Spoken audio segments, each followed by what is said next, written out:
അവസാനം. കാര്യം എന്നോടൊരു അഭിപ്രായം ചോദിക്കുകയും ഞാൻ എൻ്റെ സുഹൃത്തിന് വേണ്ടിയിട്ട് ഇലക്ഷൻ പ്രചരണത്തിന് പോകാനുള്ളൊരു മനസ്സ് കാണിക്കുകയും ചെയ്തിരുന്നു. പക്ഷെ അതിനുശേഷമാണ് ഞാൻ അറിഞ്ഞത് ഒരുപാട് എനിക്കറിയാവുന്നവരും പ്രിയപ്പെട്ടവരും ഇഷ്ടമല്ലാത്തവരും താല്പര്യമില്ലാത്തവരും ആയിട്ടുള്ള ഒരുപാട് പേരുണ്ട്. അപ്പോൾ ആരോടും ഒരു വ്യത്യാസം കാണിക്കാതിരിക്കാൻ വേണ്ടിയിട്ടാണ് പ്രചരണത്തിന് ഇറങ്ങാതിരുന്നത്. പക്ഷേ എന്നെ കൊണ്ട് പറ്റുന്ന സഹായങ്ങൾ എൻ്റെ സുഹൃത്തുക്കൾക്കും എല്ലാം ചെയ്തിട്ടുണ്ട്. പിഷാരടി മാത്രമല്ല, എനിക്ക് അറിയാവുന്ന പേഴ്സണലി അറിയാവുന്ന ഒരുപാട് ഇപ്പം നിലവിൽ മന്ത്രിമാരായിട്ടിരിക്കുന്നവരും MLA-മാരായിട്ടിരിക്കുന്നവരും ഒരുപാട് നല്ല ഞാൻ ഇഷ്ടപ്പെടുന്നവരും ഞാൻ ഉറ്റുനോക്കുന്നവരുമായിട്ടുള്ള ഒരുപാട് രാഷ്ട്രീയ നേതാക്കന്മാർ നമുക്കുള്ള ഒരു നാടാണ്. അപ്പോൾ അവരൊക്കെ ആയിട്ട് സംസാരിക്കുന്നുണ്ട്. എന്നെ കൊണ്ട് ചെയ്യാൻ പറ്റുന്നതെല്ലാം ചെയ്യുന്നുണ്ട്. ദീർഘകാലത്തെ തൊടുപുഴയിലെ വോട്ടറാണല്ലോ ഇത്തവണ PJ ജോസഫ് മാറി നിൽക്കുകയാണ്. അതിനെങ്ങനെയാണെന്ന് കാണുന്നത്?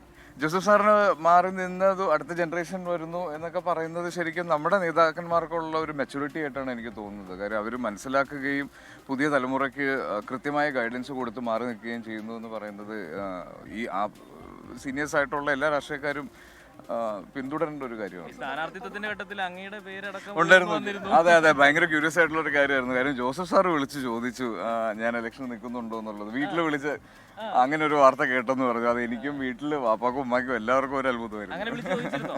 അതെ, അതൊരു ജോസഫ് സാർ എനിക്ക് എൻ്റെ ചെറുപ്പം മുതലേ അറിയാവുന്ന 2 പേരുകളാണ്. ഞാൻ പഠിച്ച ആദ്യത്തെ 2 പേരുകളാണ് PT തോമസും PJ ജോസഫും. ഞാൻ ഇലക്ഷൻ കാണുന്ന സമയം മുതൽ നമുക്കറിയാവുന്ന 2 പേരുകളാണ്. അപ്പോൾ അവരുമായിട്ട് വളരെ പേഴ്സണൽ ആയിട്ടുള്ള അടുപ്പം ചെറുപ്പം മുതലുണ്ട്. അപ്പോൾ ജോസഫ് സാർ അങ്ങനെ വളരെ കാഷ്വലായിട്ടൊരു അന്വേഷണം നടത്തിയിരുന്നു. തൊടുപുഴ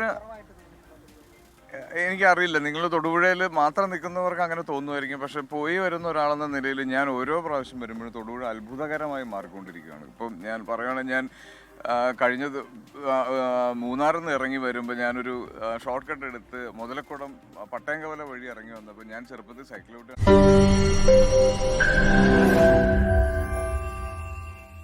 ലോകത്തെവിടെയായാലും ഏത് സമയത്തും 24 വാർത്തകളും ഓഗ്മെന്റഡ് റിയാലിറ്റി പാക്കേജുകളും എക്സ്പ്ലെയിനറുകളും വിശദമായി കാണാൻ ഞങ്ങളുടെ YouTube ചാനൽ നിങ്ങൾക്ക് സബ്സ്ക്രൈബ് ചെയ്യാം.